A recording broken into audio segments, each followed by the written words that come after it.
과거에 제가 언급하지 아니했던 이 구약의 말씀들이 예레미야 14장이라든지 여기 호세아 1장 11장 8절에 기록이 되어 있어요.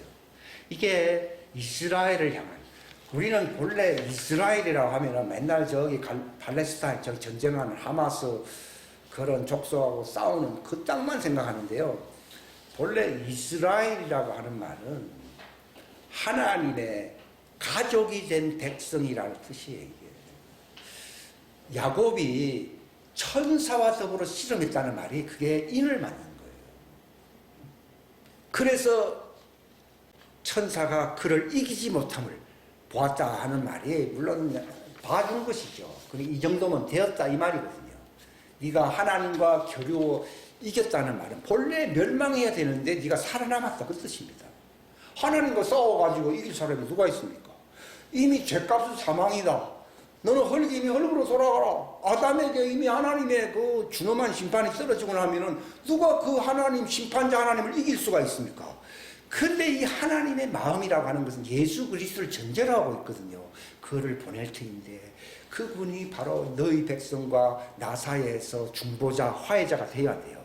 화해자가 될 것이니 네가 그분이 보낸 그 천사와 더불어서 회개할 수 있는 기회를 주니까 네가 거기서 네 믿음을 지켰다 이 말입니다.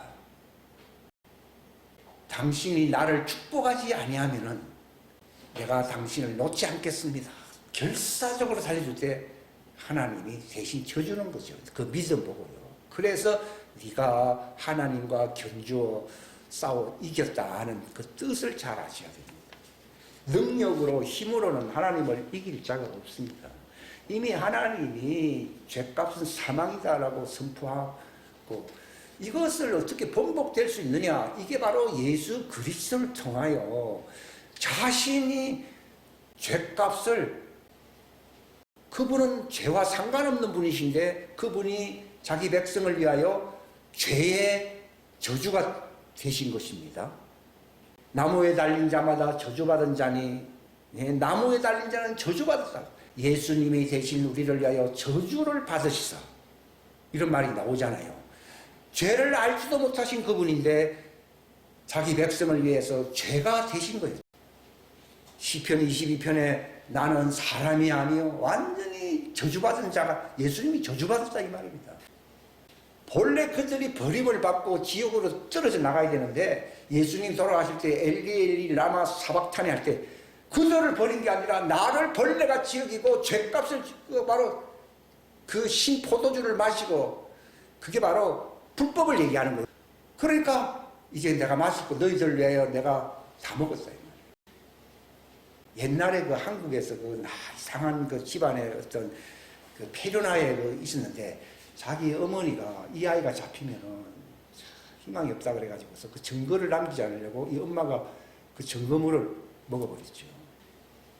근데 나는 그거 볼 때 참 이상한 집안이다 이렇게 생각했는데요. 그게 부모의 심정이라고 하는 게 참 대단하다는 걸 느껴요. 바로 예수님이 너희들이 먹어야 할 신포도주와 멸망케 할 가증한 진노의 포도주 잔을 그분이 먹고 다 난 이루었다 하면서 그분이 돌아가시는 그 사랑을 아십니다. 그러니까 너희들이 버림받고 이혼되고 본래는 하나님 혼인하시려고 시내산에 들어간 거예요. 그 언약이라는 말 자체가 정혼한다는 뜻이에요. 근데 거기서 그들이 하나님을 크게 실망하기 때문에 남은 자들만 남겨두고서는 그들을 끊으려고 그랬거든요. 그런데 하나님은 자기 조상들과 맺은 그 언약을 기억해서 그래 예수님이 오셔서 저주를 받는 거예요. 예수님은 내 사랑하는 아들, 내 독생자라고 부르잖아요. 그런데 그를 끊었어 안 끊었어요? 십자가사에서 끊어버렸잖아요. 이는 그리스도의 복이 믿는 자들에게 갈라디아 3장 16절 그 여기 보면 임한다고 되어 있잖아요. 그리스도가 우리에게 주시려고 하는 복이 회복시켜주는 복이거든요. 그러니까 사람의 어떤 후회한다든지 뭐 노력을 한다고 해서 이혼된 것이 이렇게 회복이 안 됩니다. 그래서 예수님의 그 십자가 사건이 이를 회복하는 거예요. 근데 그의 말도 듣지 아니하면은 자기 백성에서 영원히 끊어지 않거든요. 마지막 기회죠, 예수님을 통해서요. 다시 예수님을 십자가에 못 박는 행위라고. 그러나 예수님 다시 십자가에 죽으시려고 오진 않습니다, 이제는요. 그게 히브리서에 기록되어 있지 않습니까? 근데 그 하나님은 정해놨지만은 도저히 저들의 얼굴을 보면은 회복시켜줄 그런 준비가 전혀 안 돼 있잖아요. 그러나 하나님이 그 조상들과 그 중보자로 오시는 그 예수님이에요. 그래 이를 이사야 42장이라든지 49장 옛날에 많이 기록했죠. 그 강한 자, 그 강하다는 말이 그가 죄를 없이 하고 자신이 중보자가 돼서 자기 백성을 하나님과 화해한다는 말이 가족 식구가 되게 한다는 말이거든요. 그걸 되게 하기에 능한 자라는 뜻입니다. 이게 뭐 전쟁을 잘하고 뭐 기적을 잘 행한다. 그거는 하나님이 천사만 보내면 하는 것이지 그분이 그렇게 하는 거예요. 천사들이 못하는 게 뭡니까? 바로 그들을 회복시켜주는 거예요. 이건 천사들이 할 수가 없는 거를 나의 강한 자를 두어서 그들을 나의 무엇으로 준다고 되어 있습니까? 이사야 42장 49장 그 강한 자가 예수님이거든요. 내가 그를 백성의 무엇으로 준다고 되어 있어요? 언약으로 준다고 그러잖아요. 뭐 하기에 강하신 자라고요? 그들을 내 언약 백성 되게 하기에 십자가의 사건이 하나님의 가장 큰 능력의 능력 아니에요. 우리 생각에는요, 부자 만들고 뭐 기적이 일어나면 능력이 있다 그러잖아요. 그게 아니에요. 이 천사들 다 합니다. 그런 거는 하나님 시키기만 하면. 근데 그들을 내 백성 언약을 잃어버린 자들에게 다시 언약을 회복시키게 안 시켜요. 회복시키기에 능한 자라는 뜻에서 강한 자라는 뜻이에요. 그게 이사야 42장 49장에서 제일 키워드가 뭔가 하면은 내가 그를 너희 백성을 위하여 언약으로 주기에 강한 자라는 얘기예요. 네가 너로 말미암아 천하 만민이 복을 받아야 안 받아요? 받는다 이 말이에요. 근데 그 예수를 그것 때문에 믿어야 되는데 내가 출세하기 위한 성공하기 위한 그건 아니지. 그러니까 불법적인 언약은 빼먹고 전부 예수님을 종교적으로 자기가 부자 되기 위한 출세하기 위한 형통하기 위한 하면은 이거는 언약의 효력이 없어지기 때문에 불법자가 돼야 안 돼요. 그러니까 성경에서 불법이라고 하는 말은요, 언약이 끊어졌다는 얘기예요. 불법이라는 말은. 그리고 범법이라는 말은요, 끊어졌기 때문에 나쁜 열매들, 행위들, 인생의 열매를 맺어야 안 맺어요. 맺는 거를 범법들, 복수입니다. 언약은 하나이기 때문에 죄를 복수로 쓸 때는 범법을 얘기하는 것이고, 죄를 단수 하나로 쓸 때는 불법을 얘기하는데, 그 불법이 뭔가 하면은 언약 관계가 깨어지는 걸 얘기하는 거예요. 그러니까 구약도 본래 첫 언약이 있었는데 실패해서 안 했어요. 실패했는데 두 번째 새 언약을 통해서 그것을 회복한다는 것이거든요. 그래서 두 번째 언약을 복음이라고 하는 거예요. 왜냐하면 회복하는 거기 때문에. 그들이 잘 지켜서 내가 하나님의 백성 되었다 그러면 그게 자체가 복이기 때문에 또 다른 복음을 줄 필요가 없잖아요. 그러나 그것이 실패했기 때문에 예수님을 통해서 내가 내 피로 세우는 무슨 언약이요? 새 언약이래. 이거를 말미암아 너희 첫 번째 범한 그 언약을 회복한다는 말이 히브리서 있지 않았어요? 회복하고 더 나은 언약이라는 말은 회복되니까 더 나은 언약이라는 얘기예요. 그래서 이걸 개혁시킨다는 말을 막 쓰고 있는 거예요. 저도 옛날에는 뭐가 있긴 있는 것 같은데 좀 간간했거든요. 근데 이게 전체 그림이 쫙 보이더라고요. 그게 나를 보고 믿는다는 말이에요. 예수님 그랬잖아요. 누가 부활을 이루느냐? 그냥 믿는다는 말이 나를 보고 믿는다고 되어 있어요. 그래서 그 옛날에 초대 신자들이나 옛날 사람들이나 봤지 우리가 뭘 보느냐 이렇게 제가 많이 푸념을 많이 해서 그렇게 했거든요. 근데 거기서 본다는 말은 예수님이 내가 아버지에게서 아버지와 함께 본 것을 말을 해야 안 해요. 그럼 뭘 아버지와 함께 본 거예요, 예수님이? 아버지의 계획, 아버지의 뜻을 알았어요, 안 알았어요? 이미 조감도로 보았어요, 안 보았어요? 그리고 예수님 그랬잖아요. 우리 본 것을 말하면 우리 들은 걸 얘기한다 그러잖아요. 그러니까 저도 마찬가지예요. 그걸 본 거예요, 저도. 성령님이 오시는 거는 뭐 기적이나 좀 행하려고, 그건 과거의 천사들이 다 했잖아요. 성령님이 오시는 것은 바로 하나님의 깊은 것이라도 통달하게 하려고, 그게 미스터리, 하나님의 왕국의 신비를 얘기하는 거예요. 그걸 뻥 열어주려고 한 거기 때문에 그걸 딱 보았다. 그것을 믿음의 눈으로 이걸 보았다는 것이에요. 저도 이걸 딱 보고 난 뒤에 얘기하는 것이에요. 그러니까 나도 함께 보고 너도 그렇게 얘기하라는 거예요. 나는 너에게 주었으니까, 그게 왕국 열쇠를 줬다는 말이 그 뜻이거든요. 그 본 걸 얘기하고 들은 걸 얘기하라는 거죠. 괜히 네가 연구해가지고 이상한 소리 하지 말고 나와 함께 본 걸 얘기하고 나와 함께 들은 걸, 성령님이 전해준 걸 얘기하라는 거예요. 그러면 나를 보고 믿는다, 그 뜻입니다. 이게 이방 민족들은 믿음은 있는데 그 나름대로 종교성마다 다 믿음은 있잖아요. 그런 믿음이 아니고 하나님의 경륜을 깨닫고 그걸 보는 사람들을 얘기하는 거예요. 그걸 좋은 밭에 뿌려진 씨가 30배, 60배, 100배로 맺는데 그들이 말씀을 듣고 깨달은 자들이라고 나오거든요. 그러니까 저도 이걸 본 거죠. 저도 이제 뭐 그만둬야 되겠다 이런 생각을 옛날에 많이 했어요. 근데 새로운 것을 시작해야 된다는 거죠. 제가 그 2007년도에 미국에 갔을 때 그 릭조이너 목사님 그 수석 그분이 새 일을 행한다고 지금이다 할 때 하라는 거예요. 지금도 기억을 하고 있거든요. 그러니까 과거에는 묵은 곡식이라는 거예요. 묵은 곡식을 제하고 이제 새 곡식을, 이게 새 언약, 이게 바로 그 마지막 주님의 재림을 예비하는 새 언약의 말씀을 네가 선포하게 된다는 거죠. 그게 하루아침이 된다는 건 아닌데 그걸 하게 된다는 거예요. 하게 되는데 어느 때가 되면은 그것을 외쳐야 될 때가 온다. 이사야 60장 말씀이 이루어지고 이사야 58장 말씀이 이루어진다. 그때는 정말 17년 전이잖아요.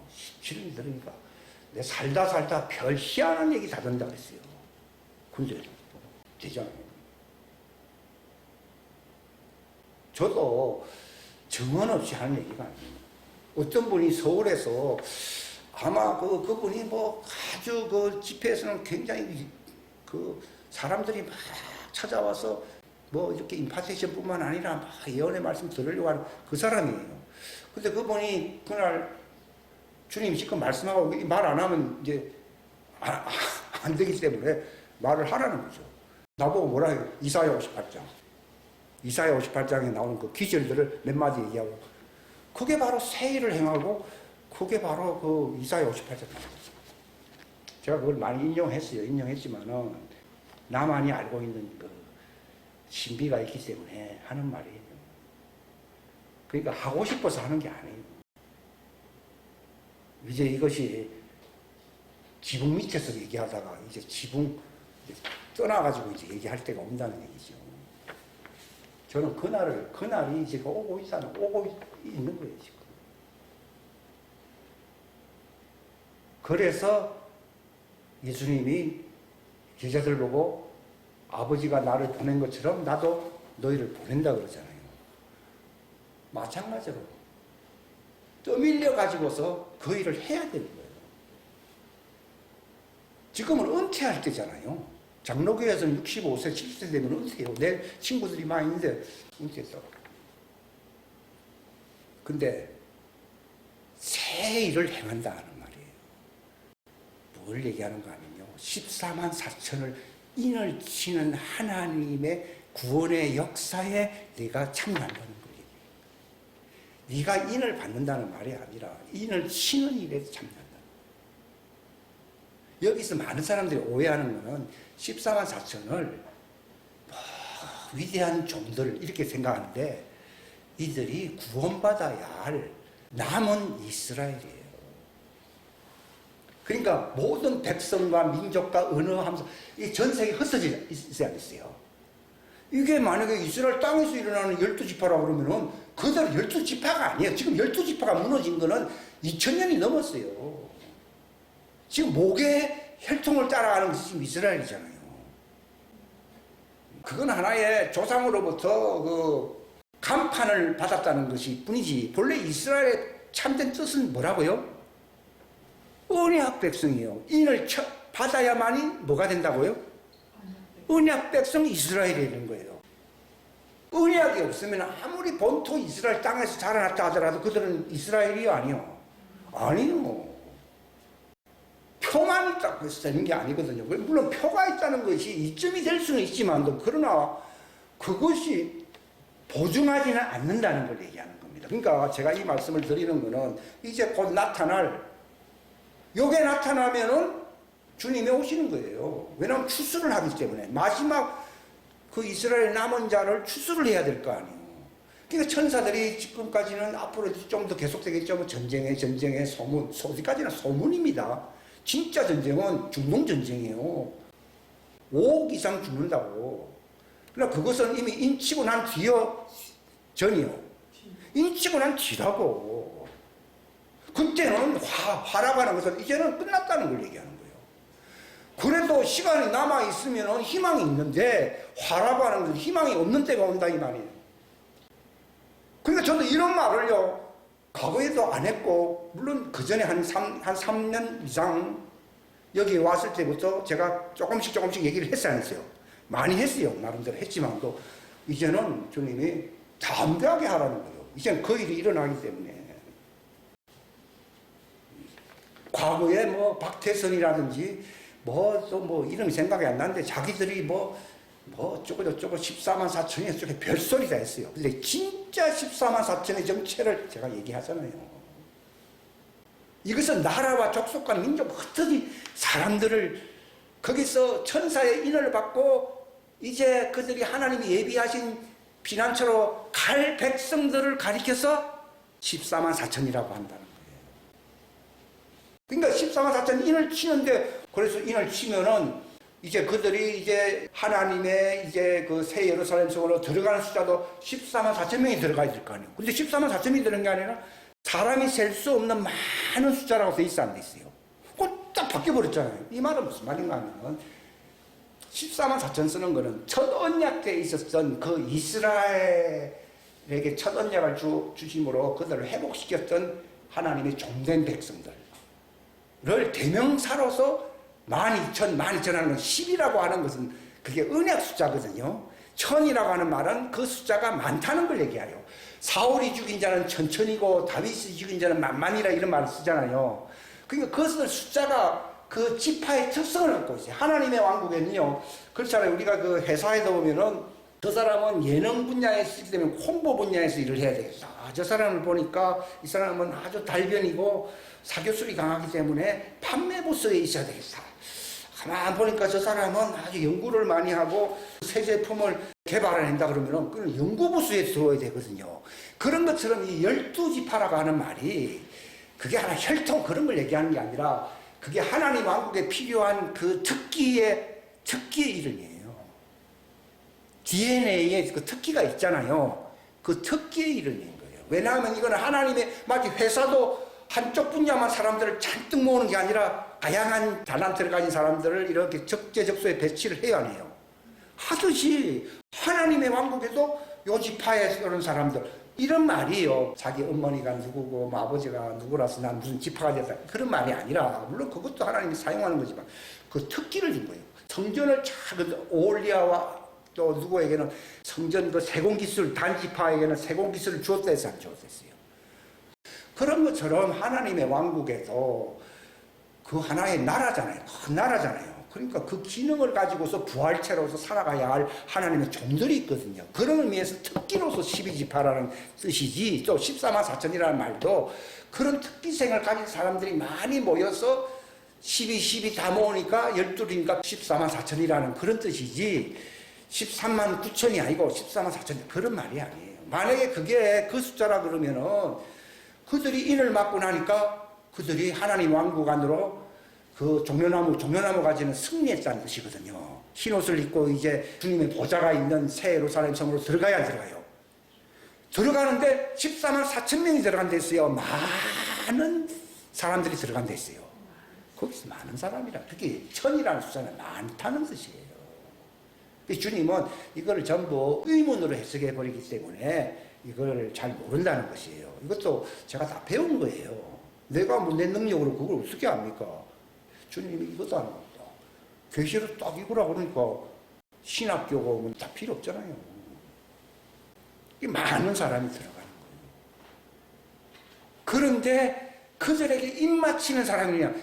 사람들은 가만히 천사들이 맹맹 잠자리 같이 날아다니면서 마치 엉덩이에 그 주사바늘 넣듯이 이런 말이 아니고 예수님과 같이 그 일을 행하는 주님의 제자들이 있어야 했어요. 있다 이 말이에요. 그걸 지금 제가 전하고 있잖아요. 그 말을 듣고 믿음을 볼 때에 천사가 인을 쳐버리는 거예요. 그 기간이 지금 오고 있다 그 말이에요. 근데 내가 이거 하고 싶어서 하는 게 아니라니까요. 이게 새 일이다 이 말. 이런 일은 과거에 없었잖아요. 주님의 재림을 위해서 마치 옛날 모세 시대는 다 지나가고 그 침례 요한 시대에 예수님이 초림하니까 그가 광야에서 외쳐서 안 외쳤어요. 외쳤듯이 이거는 그 옛날 그것도 옛날 일입니다. 그러나 이제 주님이 초림이 아니고 재림하기 위해서 행해야 할 그 마지막 일이 남아있어 안 남아있어요. 그래서 저는 주님의 재림의 길을 예배하기 위해서 이 메시지를 전하는 것이지 하고 싶어서 하는 게 아니라니까. 천사들이 어떤 사람에게는 인을 쳐버려야 돼요. 그래야지 이런 내그 시대에서 그들이 피난처를 가야 안 가요.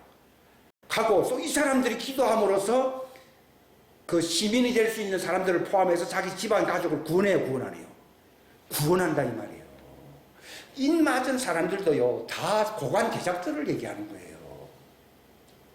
아담의 후예로서는 최고의 복을 받은 사람들이 누구라고요? 14만 4천이요. 근데 그들에게 복음을 전하는 저 사람들은 누굽니까? 그 사람들은 예수님이 처음부터 나와 함께 있었기 때문에 나와 함께 증언해야 될 자리에 나와야 안 나와요.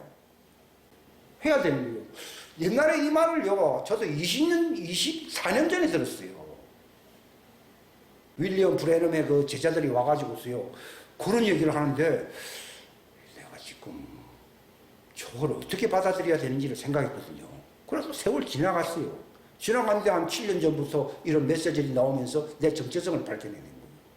그러니까 제가 아까 17년 전에 그 미국에 있는 그분이 그 예언을 했죠. 그게 무슨 말인지를 알았고, 또 저기 백주년 기념관에서 저 사람이 한 얘기가 뭐라는 것을 알았고, 그러니까 뭐 일방적으로 그렇게 했고, 그게 뭐 실제로 일어나야 뭐 그게 가능한 거지 하고 지나간 거예요. 저도. 원래 예언이 맞다 틀리다는 것은요, 그게 응음이 있으면 맞는 것이고 응음이 없으면 틀린 거예요. 근데 그것도 내가 하기 나름도 조금은 있어요. 내가 끝까지 불순종해버리면 관계가 없어져 버리는 거니까. 그래서 저도 순종한다는 자세로서 그것도 조용히 얘기해야 되기 때문에 여기 이름을 내가 칼라라 붙인 것은 내가 붙인 거거든요. 그거는 신부단장식이라는 뜻이에요. 히브리 말로 칼라라는 말이에요. 신부단장식. 여기 예식장님 뜻이에요. 하늘에서 예식장을 가야 되니까. 인을 또 맞아야 되니까. 그죠? 그래서 5년 전에 칼라라고 이름 붙인 거예요. 왜냐하면 이제는 교회 탈출 시대가 온다는 거예요. 왜냐하면 과거에는 모세 당시에는 애굽 왕이 너무 폭정을 하기 때문에 거기서 출애굽을 했는데 이제 마지막 때는 WCC, WEA 하면서 적그리스도 종교 통합 운동으로 교단을 지배하네요. 지배하기 때문에 거기 머물러 거기 바로 종교 통합 단체를 바벨론이라고 부르는 거. 바벨론 음녀라고 부르거든요. 그가 바로 적그리스도 짐승에 타고 있는 여자라고 나와 있잖아요. 7 언덕 위에 있다 그러잖아요. 이게 바로 가톨릭 그 바티칸주의가 7 언덕으로 되어 있어요. 바티칸을 중심으로 해서 세계 모든 종교가 통합되는 그 음녀 조직이 바벨론인 거예요. 지금 바벨론 조직이 나타났잖아요. 벌써 2년 전에 저기 어디요? 저 네덜란드인가 20개 종파인가? 제가 기억이 안 나네요. 그 사람들이 다 모여가지고 종교 통합 사인을 했잖아요. 그때가 벌써 뭐예요? 7년 계약이 들어간 거예요. 그때가 2022년도 그때 가을철이었으니까 벌써 7년. 언제 뭐 교회들 보고 지금 7년 계약이라고 뭐 외쳐줍니까? 그러면 그게 벌써 딱 그게 맺어진 거잖아요. 2022년 가을. 여러분이 그 인터넷 들어가 보세요. 다 나온다. 그때부터 이 교단의 지원 그 종교통합 그 부서에서 지원금을 많이 받고 있잖아요. 침례교와 장로교 한두 교회인가 거기 빼고는 다 가입했어요. 그거 알면은 교인들 빠져나갈까봐 그 얘기를 안 해주고 있는 거예요. 목회자들 높은 교단장들은 다 알고 있어요. 그러면 그들이 짐승의 표를 맞는 일에 지금 적극 다가가서 안 다가가세요. 다가갔기 때문에 교인들도 함께 들어가는 거예요. 그리고 지금은 선택 자유가 있는 시대인데 이제 조금만 지나가면 선택의 자유가 있어요, 없어요? 없거든요. 그러니까 하나님이 요한계시록 18장에 내 백성들아 그 바벨론 음녀 거기서 나오라고 했지 않았어요? 빠져나올 수 있을 때 빠져나와서 어디로 가야 됩니까? 광야 피난처로 가서 하나님과 언약을 새롭게 하는 거예요. 그들이 언약 맺고 난 뒤에 시내산 중턱에서 하나님 밑에서 먹고 마셨잖아요. 그 일이 이제 피난처에서 일어나는 거예요. 그런데 하나님이 왜 그 마지막 때 그 일을 행하시느냐? 이건 그 백성을 향한 하나님의 간절한 염원이 있는 거예요. 그 염원의 표현이 어찌 되어 있는가 하면은 예레미야 여기 제가 읽겠습니다. 14장 7절 보면 오 주여 우리의 불법들이 우리를 치려고 정언할지라도 오직 주께서는 주의 이름을 위하여 이때가 바로 성전이 무너지고 그들이 이제 1차 2차 포로 바벨론으로 막 포로 잡혀갈 때 쓴 책이 예레미야서잖아요. 그러면서 불법 때문에 우리가 다 이렇게 타락이 많나이다. 우리가 죄를 지었습니다. 주님을 떠났다 이 말입니다. 그러면서 하는 말이 오 이스라엘의 소망이시오 고난의 때에 그를 구원하시는 이시오. 여기서 보세요. 어찌하여 주께서 그 땅에서 나그네같이 계시며 하룻밤을 묵으려고 돌이키는 여행자같이 계시나이까. 이게 참 가슴 찌르는 말이고요. 저들을 버리자니 다 조상들에게 맺은 언약이 다 깨어지는 것이고 그렇다고 해서 이 불법을 지금 당장 어떻게 해결할 수 있는 때도 아니고 그러면서 이스라엘에는 본래 영원히 거주할 땅으로 하나님이 정했지만은 그들이 불법자가 되니까 하나님이 떠나가야 되잖아요. 떠나면서 확 떠나가 버리면 이 자들이 희망이 없어지니까 마치 여행객처럼 왔다 갔다 해야 하네요. 하잖아요. 읽을 때 여러분 가슴이 찡 안 합니까 이거? 9절에 보면 어찌하여 주께서 놀란 사람같이 계시며 구원하지 못하는 용사같이 계시나이까. 그러나 때가 되어야 예수님이 오시고 때가 되어야 되거든요. 그렇다고 해서 지금 당장 일을 행할 수도 없거니와 그렇다고 해서 버릴 수도 없고 이런 난처한 입장에서 처한 이 하나님의 이 심정을 우리가 이해를 해야 되는 거예요. 이걸 예레미야가 다 하나님의 마음을 읽고서 기록을 했잖아요. 근데 용사같이 계시나이까. 오 주여 그리할지라도 주께서는 여전히 우리 한가운데 계시며 우리는 주의 이름으로 불리는 여기 주의 이름으로 불린단 말이에요. 주님의 가족이 된다 이 말입니다. 우리가 아버지의 이름으로 다 불리는 집안에 있지 않습니까? 그런 것처럼 주님 우리 가운데 계신다는 말은 그런 언약 백성이 되게 하시려고 주님이 이렇게 좀 멈칫멈칫 하시지만은 우리를 버리지 마옵소서.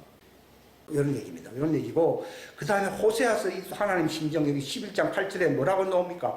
에브라임이라는 말은 그 이스라엘 지파의 이름인데 제일 많은 지파들이죠. 내가 어찌 너를 내주겠으냐 하는 말, 에이 끝났다 너가 끝났다 이혼이다 너는 나하고는 관계없다 하고 떼내주겠느냐 이렇게는 못하겠다는 겁니다. 이스라엘아 이 에브라임은 곧 이스라엘의 하나의 대명사거든요. 내가 어찌 너를 넘겨주겠느냐 즉 지옥으로 저기 이방민족 가운데 나와 상관없는 완전히 모르는 사람으로 너희를 취급을 내가 할 수 있겠느냐 이 말이 난처한 주님의 입장을 얘기하는 거예요. 법적으로 얘기하면 확 버려야 되는데 그러나 예수님이 그 화해자로 오시기 때문에 그 기간 동안에는 하나님이 이걸 참으시고 인내하셔야 되는 거죠. 또 예수님이 왔어도 그들이 받아들인 사람은 얼마 안 되잖아요. 그렇다고 해서 또 확 없애느냐 이게 아니라 또 마지막 때 국가를 또 회복시켜야지요. 또 시켜야 돼요. 이게 하나님의 복잡한 마음을 여러분 이해하시겠습니까? 내가 어찌 너를 넘겨주겠느냐, 내가 어찌 너를 아드마같이 만, 여기 아드마는 옛날에 뭐 전쟁에서 뭐 완전히 밟힌 도시 자체가 없어진 지역이라고 그러더라고요. 또 내가 너를 어찌 스보임, 사사기 시대 때 뭐 스보임 같이 그렇게 하겠네. 마치 소돔 고모라처럼 너희를 내가 내버릴 수가 있겠느냐 이 말입니다. 근데 예수님이 뭐라 했습니까? 이 소돔의 백성아 고모라의 백성 하면서 예수님이 계셨잖아요. 내가 옛날에 그때 소돔 고모라 아브라함 시대 때에 내가 거기 그때 있었더라면 그들이 죄를 뒤집어쓰고 회개했다 했어야 했어요. 회개했을 것이다. 너 갑자기 이름 생각 안 나네. 네가 높은 데까지 올라가겠느냐? 너희는 지옥 음부까지 떨어져 버리리라.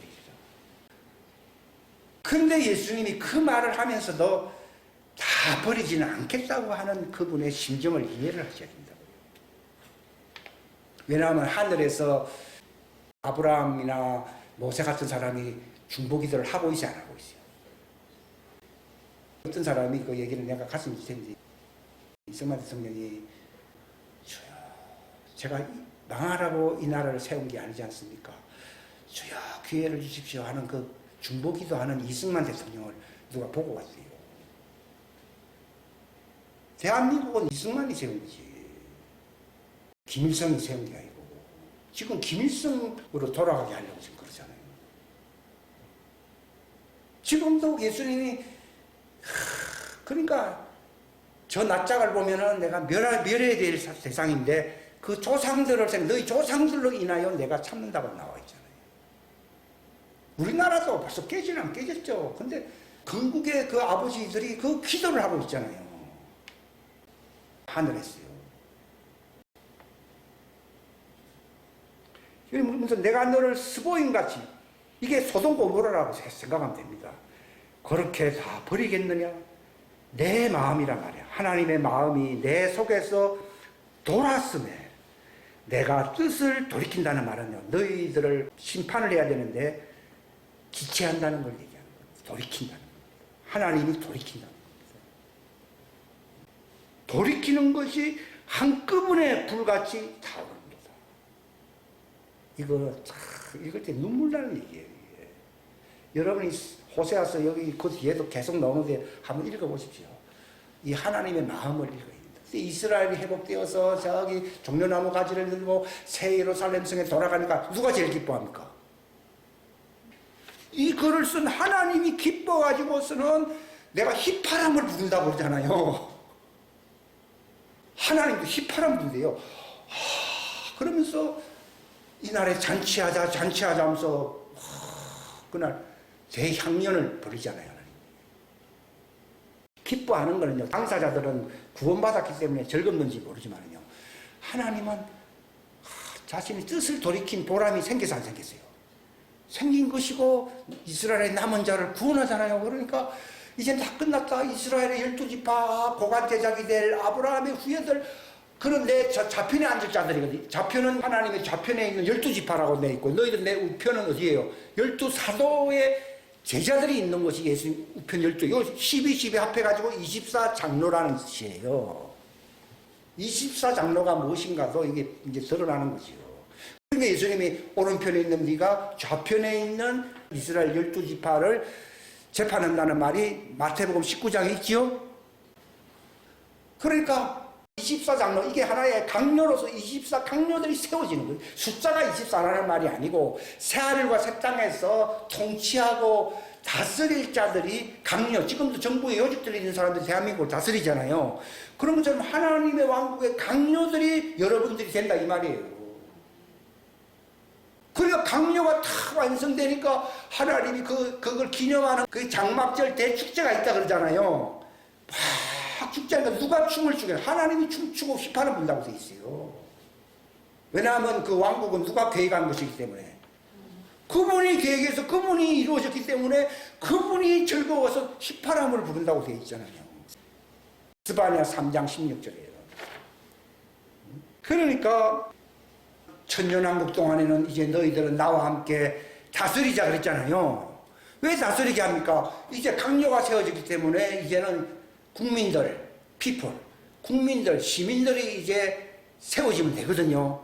그때 또 다른 생명체, 과거에 이 왕과 제사장 민족이 될 사람들은 어린 양의 생명책에 이름이 기록된 자들이고, 천년왕국기에 많은 바다의 모래 같은 하나님의 국민들이 세워진다고 나와 있거든요. 그것은 어느 생명책에 기록되어 있다고요? 어린 양의 피로써 구원받은 자들이 아니라, 마귀가 결박당했고 이제 내 말을 들을 자들이 많이 생기잖아요. 거기서 다른 생명책에 기록된 자들이 어디서 나온다고 되어 있습니까? 바다에서 나온다고 나와 있잖아요. 그래서 이 자녀들과 왕족들이에요. 고관대작이라는 왕과 함께 이제 먹고 마실 수 있는 그런 이제 왕족들과, 그 다음에 많은 시민들로서 구성되는 그 하나님의 왕국이 완성되는 것을 새하늘과 새 땅이라고 부르는 거죠. 그게 29년도에 시작된다 이런 얘기도 있어요. 아무튼 천년왕국이 이루어져야 되니까. 제 말이 틀리는지 맞는지는 되어가는 상황이 증명할 거예요. 저는 사람들에게 의탁하지 않습니다. 이건 주님이 말씀하신 것이고, 이것이 틀린 거라면, 내가 하다가 틀린 것이면은 힘이 쫙 빠지게 해달라고 기도를 많이 하거든요. 근데 힘이 점점 더 세지고 있어요. 어떤 면에서는 굉장히 두려운 것이죠. 환상이 아니고 이제는 실제 상황으로 다가오고 있는 거예요. 아무튼 첫째 부활이라고 하는 것은 들림을 받을 자들과 왕족으로 이 고관대작으로 세워질 자들, 즉 24반열을 얘기하는 거예요.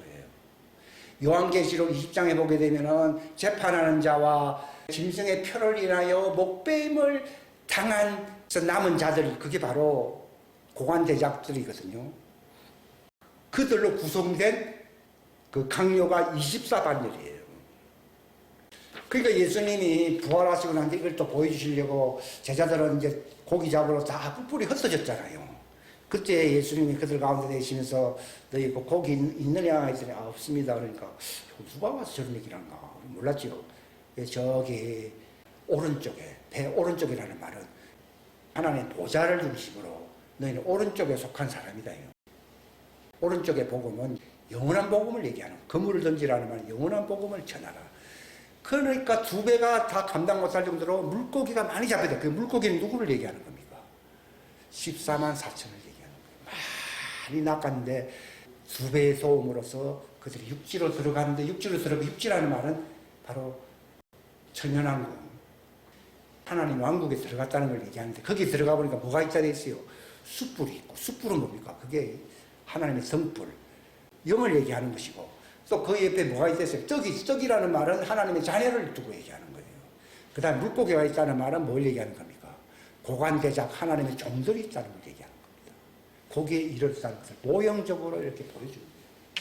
하나님 절대로 허튼 말 한 적이 없어요. 뭐 거기에 들어가서 떡이라 구워 먹고 물고기 그냥 이렇게 튀겨가지고 먹는데, 그런 뭐 캠핑 라이프를 알려주려고 한 게 아니라 그런 걸 통해서 우편으로 하나님 왕국 복음을 얘기하는 것이거든요. 던져가지고 14만 4천을 싹 끌어모아가지고 천년왕국이 하나님의 왕국으로 들어가니까, 그 왕국 안에는 뭐가 있습니까?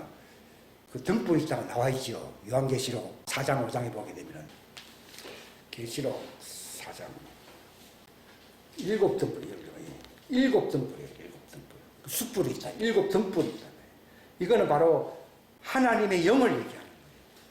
하나님의 영이 있고 그 앞에 떡이 있고, 떡은 하나님의 자녀들을 얘기해요. 이는 내 살이요 내 몸이라고 했잖아요. 이걸 떡이라, 우리가 선장식을 하는 것도 주님의 살과 피와 살을 얘기하는 거예요. 그 다음에 물고기라는 말은 사람을 낚는 어부가 되게, 어부라는 물고기 잡는 사람이죠. 거기서 사람은 뭔가 하면 창조물, 피조물을 얘기하는 거예요. 즉 사람을 얘기하는 거예요. 14만 4천을 거두어내는 어부가 되게 하겠다는 말을 마태복음 4장 19절에 한 얘기예요. 그래서 지금 남은 시간은 그와 관련된 말씀들요. 그러니까 그날, 성경에는 모든 그날이 예수님의 재림의 날을 얘기하는 것입니다. 재림의 날에 이제 다윗의 집과 예루살렘 거주민들을 위해서 그 샘물이 열린다 하는 말은 여기 에스겔 36장 25절 말씀과 연결시켜야 됩니다. 연결시키는 것이고, 그 다음에 예수님이 부활하시고 난 뒤에 뭐라고 했습니까? 누가복음 24장에 보게 되면은 이제 제자들 보고 너희들은 회개와 제사함을 전하라는 거예요. 이게 바로 그물로서 물고기를 14만 4천을 거두기 위한 하나님의 전략을 얘기하는 거예요. 이것은 요한복음 여기 20장 여기 밑에 보면 나와 있잖아요. 내가 너희를 보낸다 그러잖아요. 뭘 보냅니까? 회개와 제사함을 전하게 하려고, 회개와 제사함을 받게 하려고 내가 너를 보낸다는 말은 14만 4천을 구원한다는 걸 얘기하는 겁니다. 그러니까 누가복음 24장에 나와 있는 말씀이나 요한복음 20장에 나와 있는 말씀이 내나 같은 말인데, 그들을 어떻게 구원하는 것이냐면 요한복음 10장 16절에 보게 되면 이 우리에 속하지 않은, 이 우리라는 게 뭡니까? 하나님의 자녀들의, 예수님의 제자들의 무리들을 얘기하는 거예요. 제자들의 무리에 들지 아니한 다른 양들이 있다는 말은 14만 4천의 무리가 또 있다는 걸 얘기하는 거예요. 있어가지고 내가 그들도 내가 데려온다. 언제 데려옵니까? 예수님이 지상 재림할 때에 새 예루살렘 성으로 데려와야 안 데려와요? 데려오니까 거기 안에 벌써 주님의 몸된 양들이 있어야 안 있어요? 있잖아요. 그러니까 같이 있게 된다 이 말입니다. 누구와 같이 있다고요? 다른 양들과 주님의 몸된 양들이 같이 있게 된다. 즉 24반열로서 같이 있어 안 있어요? 같이 있게 된다. 그걸 얘기하는 거예요. 그러니까 사도행전에 이제 처음 교회가 생겨서 딱 전하는 말씀이 뭘 전한다고요? 회개와 제3일을 전한다고. 이게 다 같이 양면입니다. 회개를 하지 않는데 제3일이 일어나지 않거든요. 여기 사도행전 2장 38절과 3장 19절에 있잖아요. 그러니까 회개하라면은 이제 주님이 지상재림 때에 나타날 때에 그들의 죄를 말끔히 이제 광야에서 씻어야 안 씻어요? 씻어주는 날이 온다는 걸 얘기하는 겁니다. 그래서 지상재림이 필요한 거예요. 공중재림은요, 이미 성령 안에서 새 사람이 된 자들의 추수를 얘기하는 것이고, 지상재림은 3년 후에 왜 일어나야 되느냐? 그들이 그 광야에서 양육을 받아야 되거든요. 그래서 그들이 완전히 흰옷을 입고 들어갈 수 있도록 씻어준다 이 말입니다. 그와 관련된 말이 계시록 12장 5절에 보면은 그녀가, 이 앞에는 그녀라 되어 있고 6절에는 그 여자라고 되어 있는데 이게 서로 다른 겁니다. 왜냐하면 1절부터 5절까지가 그러니까 예수님 앞에서는 두 여자가 있어요. 하나는 휴거될 신부의 여자가 있고 이제 땅에서 단장되어야 할 여자 둘이 있는 거예요. 그러니까 한 여자가 하늘에 있는데 하는 말은 휴거된 여자를 얘기하는 거예요. 신부된 여자를 얘기하는데 그들은 머리에 면류관을 쓰고 있고 저 발밑에는 별이 있더라. 그건 바로 휴거될 여자를 얘기하는 것이고 5절부터 나오는 또 한 여자가 또 있거든요. 그 여자는 이제 광야로 도망가. 하늘에 있는데 뭘 또 광야로 왜 가갑니까? 그게 아니고 하늘에 있는 여자가 있고 광야로 도망갈 여자가 둘이 있다 이 말이에요. 이게 예수님도 그날에는 두 여자가 매를 갈고 있음에 하나는 데려간다는 말은 계시록 12장 1절부터 5절까지 해당하는 말이고 한 여자는 땅에 있다는 말은 도망가야 할 여자거든요. 그래서 이들은 12장 6절부터 그 뒤에 있는 말까지 연결되는 거예요. 그래서 두 여자를 얘기하는 거예요. 예수님도 매를 갈고 있는 한 여자라고 얘기 안 하고 두 여자가 있는 거예요. 두 여자가. 첫 언약 아래에 있는 여자가 있고 새 언약 아래에 있는 여자가 있다는 것을 얘기하는 거예요. 그러니까 계시록 여기 우리가 주제로 삼는 기절이 7장인데 이 7장 말씀은 그 인을 이제 천사들이 와서 치게끔 하는 것은요. 이 왕국의 봉 여기 계시록 10장 보세요. 10장에 보면 내가 그 천사의 손에서 여기 내라고 하는 말은 야곱의 후예를 얘기하는 게 아니라 예수님의 제자의 반열 12지파가 아닌 12사도의 반열에 속한 자를 얘기하는 거예요. 이게. 요한계시록 20장에도 보게 되면은 지성소 12기초석이 있는 곳이 있는가 하면은 12기초석도 있는가 하면 12문이 있다고 되어 있거든요. 그러니까 시편 24편에 보게 되면은 너희 문들아 들릴지어다 하는 말은 12기초석에 있는 예수님의 제자들을 두고 한 말이 아니라 너희는 12지파에 있는 12문에 해당하는 사들이라고 되어 있어요. 그러니까 그들이라고 하는 말은 문에 해당하는 자들을 얘기하는 것이고, 너희들이라고 하는 것은 예수님과 함께 있는 12기초 속 사도들의 반열에 있는 자들을 얘기하는 거예요. 성경에 보게 되면은 교회가 두 기초가 있다고 그러잖아요. 그게 사도들의 반열에 세워지는 교회가 있고 선지자들의 반열에 세워진다고 그러잖아요. 사도들이라는 것은 신약 그 복음 안에 있는 예수님 안에 있었던 자들을 얘기하는 것이고, 그 다음에 선지자들이라는 말은 그 구약의 용어예요. 선지자들이라는 말은. 우리가 주의 선지자 노릇을 했다 그러니까요. 선지자 노릇을 하면은 귀신을 쫓으면 안 되지. 이거는 왕들이 쫓아야 되는 문제. 오늘날 보면 교회가 아무나 다 하잖아요. 자기 정체성이 아직 확보가 안 된 것은 아직 미숙한 사람들을 두고 얘기하는 것이거든요. 그러니까 기회가 있는 동안에는 하나님의 자녀는 거의 이제 완성 단계로 지금 가는 것이고, 성경 창세기로부터 요한계시록까지 전체를 우리 보고 들은 것을 너에게 전한다고 그러잖아요. 그 상태로 가는 것이고, 하나님의 종들은 광야에 가서 많이 배워야 돼요. 배워야만이 알게 돼요. 그렇기 때문에 할 말을 다 쏟는 게 아니고, 또 아무 사람들에게 뭐 언제 공중전쟁, 그들은 공중전쟁에 참여할 자들이 아닌 사람들에게 뭐 예수님의 뭐 휴거 얘기할 필요가 없어요. 그들의 결혼식은 이제 광야에서 일어나기 때문에 지금 얘기할 게 없어요. 왜냐하면 혼돈이 일어날 수 있기 때문에. 그러니까 주님이 답답한 거는 저 사람들이기 때문에 니는 알고 있으면 니는 가만히 있다가 누가 자꾸 가르쳐 달라 하면은 한마디씩 얘기해 주라는 거예요. 답답할 게 없다는 거예요. 답답한 거는 저 사람들이지 내가 아니라는 거예요. 왜냐하면 저도 17년 동안 훈련을 받고 지금 와 있는 거니까. 2006년도부터니까 18년 됐네요. 아무튼 성전에 들어갈 자들과 성전된 자들은 구별되는 거예요. 그러나 또 차별한다 하는 생각이 들까봐 지난주 설교는 성전될 자들을 위하여 뭐 이렇게 적어놨죠. 그거는 부분적인 얘기일 뿐이에요. 왜냐하면 새 예루살렘 성이 땅으로 내려올 때는 이미 성전이 다 되어가지고 내려온 거거든요. 그거는 이미 하나님의 신부, 예수님의 신부들을 얘기하는 거예요. 그러니까 성령과 신부가 말을 하기를 그들은 성전된 자들이기 때문에 이 성전 안으로 들어오라고 외치 않았죠. 외치는 거예요. 이게 계시록 22장 17절에 기록되어 있어요. 그런데 제가 말씀드립니다. 우리가 성별로 남자로 태어난 것도 내 마음대로 된 게 아니고 여성으로 태어난 것도 내 마음대로 된 게 아니듯이 내가 휴고될 자도 잘나서 내가 본래 그런 사람이라 해서 올라가는 게 아니고 하나님이 이미 창세 전에 예정을 했어야 했어요. 예정을 한 것이고 그럼 하나님 왜 그렇게 합니까? 그건 하나님에게 물어보시오. 나도 모릅니다. 그런데 하나님은 나를 왜 여자로 만들어서 하는 자들이 화 있을진저 이래 나오잖아요. 이사야서에 보게 되면요. 자기 엄마 보고 나를 왜 여성으로 태어나게 했나이까 외치면 화 있을진저 이래 나오잖아요.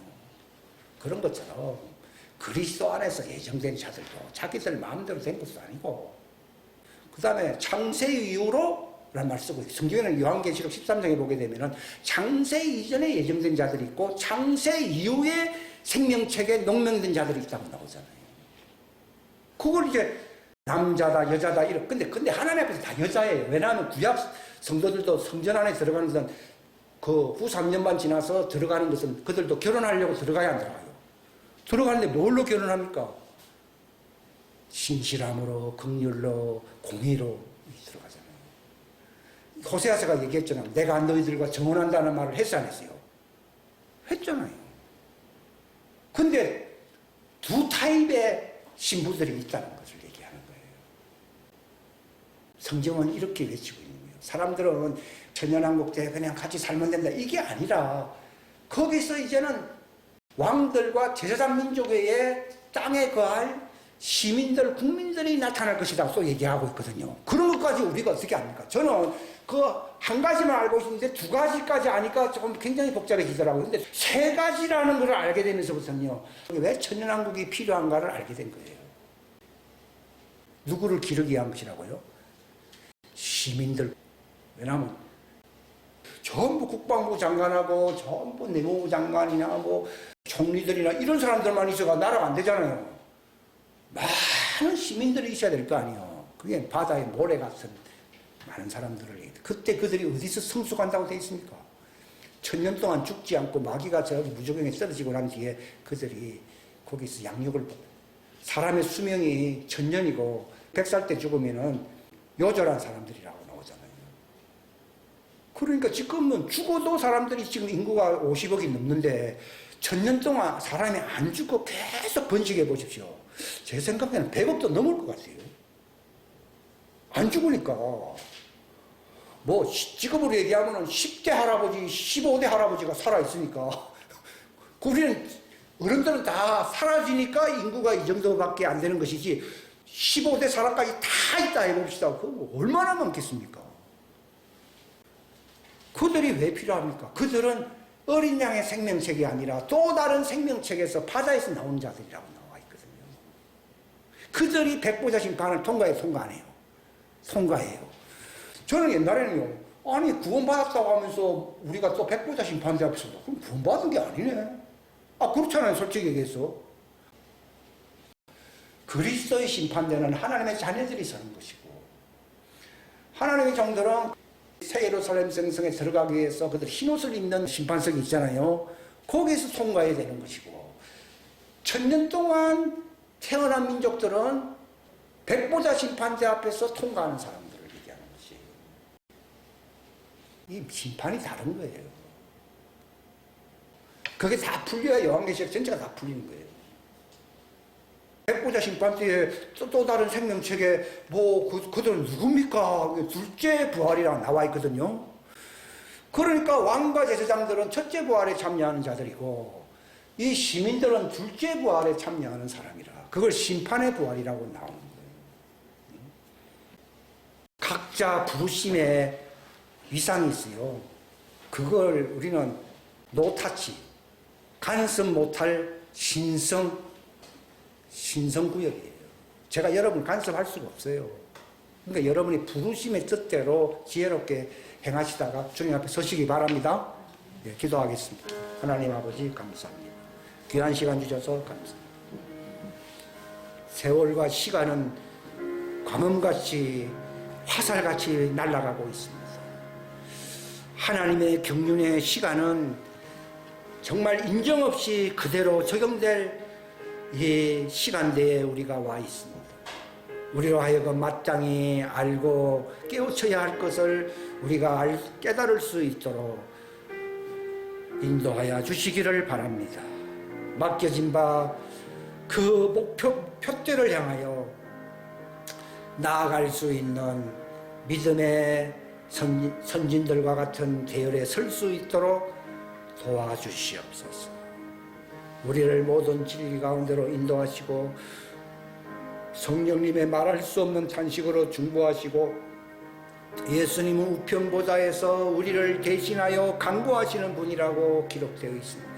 그 주님의 기도를 들을 수 있게 하여 주시고 성령님의 탄식 소리를 듣게 하여 주시고 조상들의 울음소리를 듣게 하여 주시고 우리로 하여금 부르심의 그 소망으로 소망이 부끄럽지 않는 자들이 될 수 있도록 처신하며 나아갈 수 있도록 도와주옵소서. 함께하여 주시기를 바라옵고 예수님의 이름 받들어 기도하옵나이다.